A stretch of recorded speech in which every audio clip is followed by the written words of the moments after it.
one important idea to have in order to create businesses and to grow your company, to grow the selling of your products, is the pay-to-play strategy. I was advising a startup last weekend, and they are in the industry sector. They are in the real estate, the construction industry. They help construction companies to be more effective in their systems, in their methods. So they are just creating this new product. It's a software, and they are about to launch with some beta testers, some early adopters. And in order to go to market, they wanted to do a trial. So the company would not pay anything for the first month or for the first 2 months, and later on they would be paying.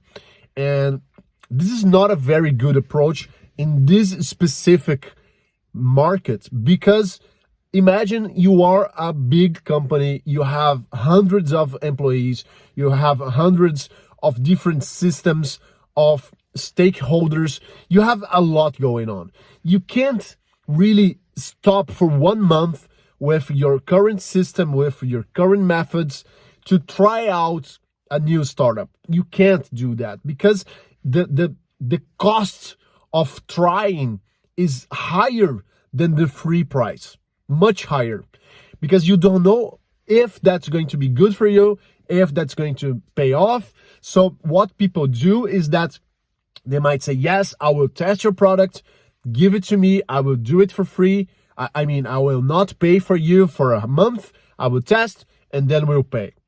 And in the end of the day, they will not do it.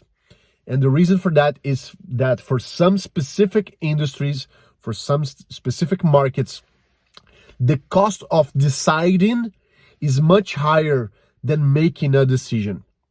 What I mean by that is, if you have your sales proposition, if you have your offer, if you know what you're selling, if you already have your product, even if it's an MVP, even if it's a prototype, you need to start selling to give the customer, the client, the decision to buy or not.